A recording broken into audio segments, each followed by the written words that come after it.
Pelajaran hari ini ekonomi mikro Islam, yang mana pembahasan pertama adalah definisi ekonomi mikro Islam. Ekonomi mikro Islam mempelajari bagaimana perilaku tiap-tiap individu dalam setiap unit ekonomi yang dapat berperan sebagai konsumen, pekerja, investor, pemilik tanah, atau lainnya. Ekonomi terbagi dua, ekonomi mikro dan ekonomi makro. Ekonomi mikro mempelajari dengan tadi bagaimana perilaku tiap-tiap individu dalam setiap unit kelompok atau unit ekonomi yang berperan sebagai konsumen, pekerja, investor maupun pemilik tanah. Sedangkan ekonomi makro adalah ekonomi cabang ilmu ekonomi yang mempelajari perilaku dan kinerja perekonomian secara keseluruhan, termasuk variabel seperti pertumbuhan ekonomi, inflasi, pengangguran, dan kebijakan ekonomi pemerintahan. Mengapa harus ekonomi Islam? Nah, ini menjadi pertanyaan. Jawabannya adalah pada saat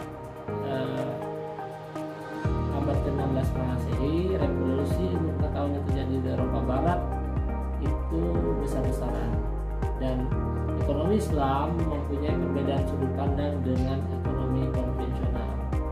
Ekonomi Islam berpedoman kepada Al-Quran dan Hadis. Berikutnya adalah asumsi rasionalitas dalam ekonomi Islam. Yang dimaksud dengan asumsi rasionalitas adalah anggapan bahwa manusia berperilaku secara rasional.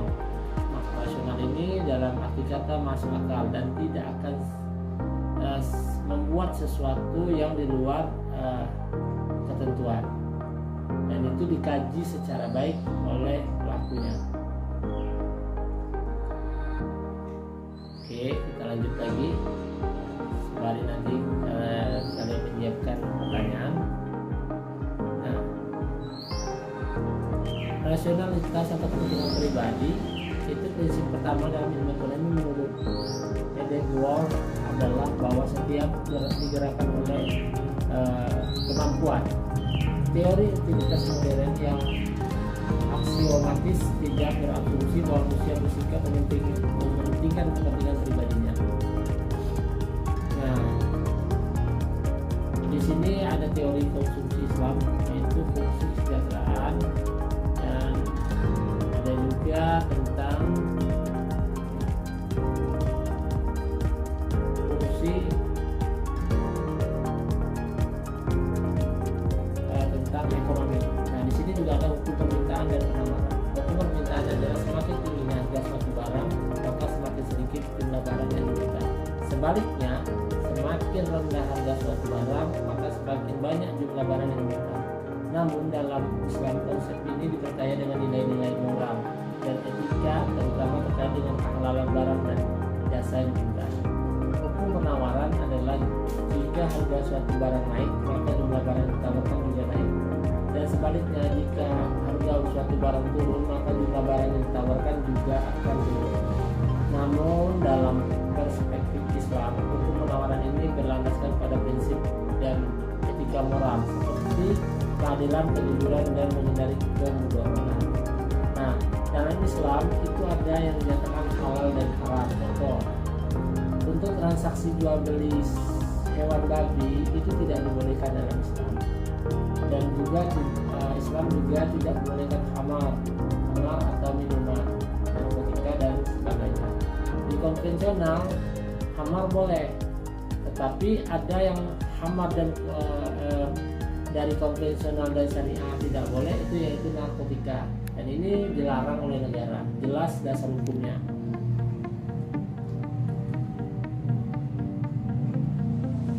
Nah, perbedaan hukum permintaan secara Islami dan konvensional adalah kehalalan dalam Islam itu merujuk kepada Al-Quran dan Hadis, dan di sini juga ditinjau lagi kemaslahatannya untuk umat atau konsumen. Selain itu, di sini ada keseimbangan, permintaan harus menciptakan keseimbangan. Tentu saja hal-hal yang seperti ini menjadi kajian dalam Islam.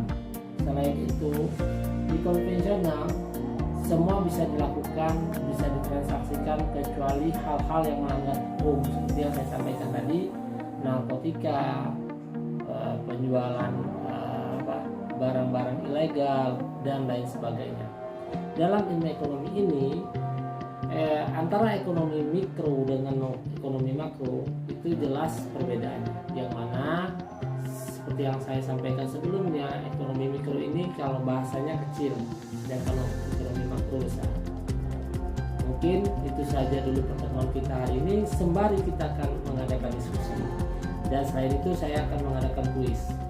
Siapa yang bisa menjelaskan perbedaan antara hukum permintaan dan penawaran, juga memberikan contohnya. Oke, selain itu saya akan memberikan tugas terkait dengan ekonomi mikro yang ada di Kota Jambi atau di Provinsi Jambi. Silakan lihat di sana, dan silakan pastikan nanti tugasnya bisa dikumpulkan minggu depan dan sekalian presentasi. Sekian dulu, mari kita siap-siap diskusi. Oke, assalamualaikum warahmatullahi wabarakatuh.